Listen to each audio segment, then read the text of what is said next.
What's up, everyone? This is Shadow57053 here, giving you a showcase on my latest collection of Lego 4-stud wide MTA subway trains. As you can see here, the fleet is much different than the ones that you might have saw in person at the Parade of Trains event or on the Lego slash Best Lock R211 time-lapse video.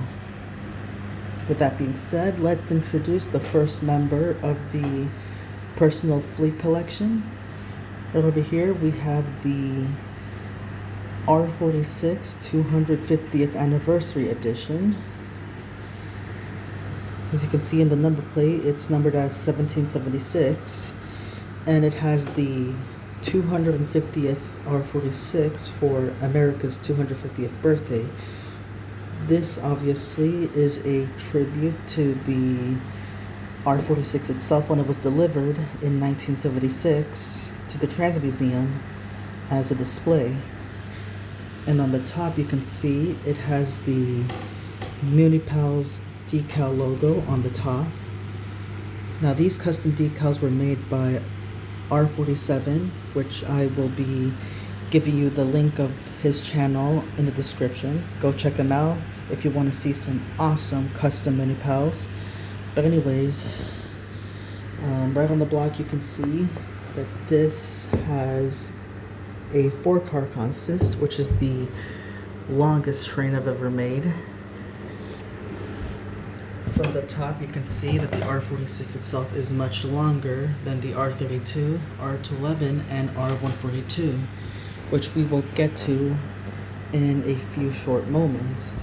But anyways, I am glad how this build came out. I mean, originally the trucks were supposed to be way further to the front, but I realized that the trucks in real life are spaced a bit further back, which makes sense. But anyways, that's the R46. Now we're going to go over to the R32. If you guys might have met up with me in person at the Parade of Trains, then you know that this used to be the R32 GE, assigned as the G-train. But recently, back in June, when the Knicks won the NBA World Champions, the MTA decided to roll out the R32s again, running from 168th Street to World Trade Center as a special event. And as you can see from the top, yes, it says 8th Avenue Special, not 8th Avenue Local, obviously as a nod to the recent event.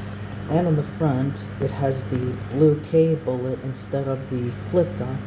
Obviously in real life, the MTA slapped in the K-train bullets on top of the flip dots instead of signing up as the K, which is understandable because then people wouldn't know what color was the K line.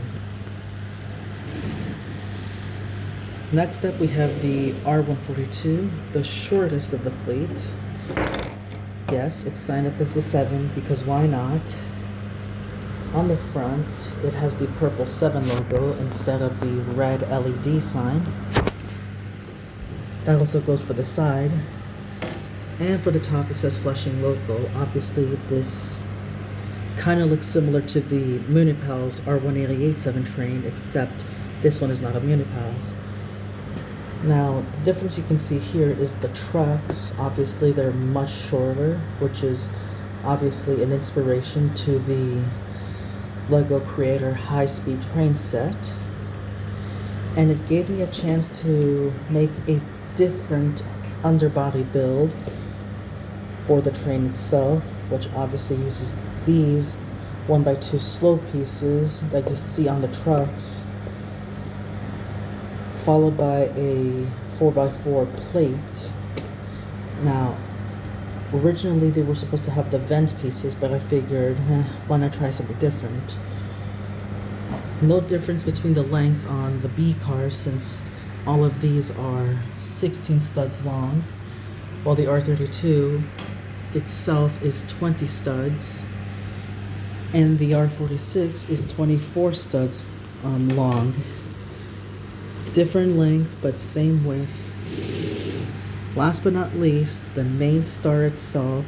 You guys might have seen this in the Best Luck R211 time-lapse build, but I'm just gonna roll it out for the sake of, showing you exactly what this is.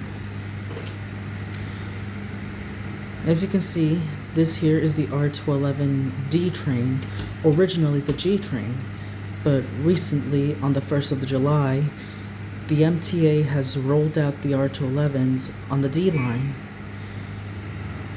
So I've decided to celebrate their debut, I've turned the R211 G-train into the D-line. But knowing that this is one of my most favorite builds, I've decided to not turn this into an R211A.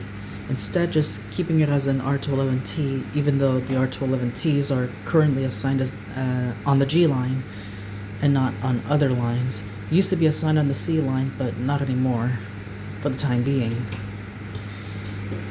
And the most notable feature, the most noticeable feature that you see here is the rotating bogies. Yes, so the bogies themselves, you guys might have seen in the Best Luck R211 showcase, but I've decided to do some tweaks. Originally, they used to have the 1x1 piston pieces. I think that's what they're called. But when I tested them out on the Lego tracks or powertrains tracks, I realized that the pistons themselves will not fit on the tracks given their width, and the wheels themselves won't roll. So I decided to take these out and just keep the trucks the way they are. And honestly, I am very proud of the way it came out. Yes, you can see that this has the diamond D and not the circle D. This was kind of a personal touch of mine. But either way, I am proud of the way that this came out than the original model itself from Best Luck. As a bonus, here is the B car. The B car itself is much shorter than the A car, since the A car itself is 20 studs long, while the B car is 19 studs long. And yes, you can see that these have the 2x3 black tile pieces, obviously to mimic the accordion pieces that you see on the R211T. And overall, this is one of my, as I said before, this is one of my best models that I've created for over a year now.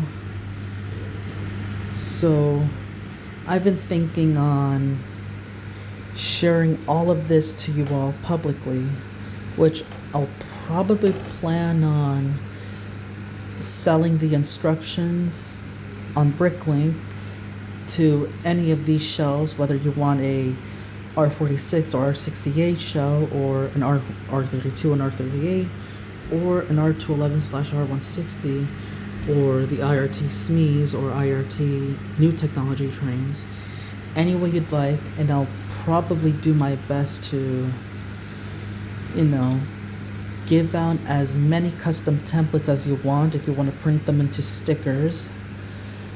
But yeah, that's all I have for today on the personal fleet of mine. If you guys have any questions on the models or the pieces or anything in general about these trains, just let me know in the comments down below. With that said, this is Shadow57053, wishing you all a great rest of your summer. Peace out.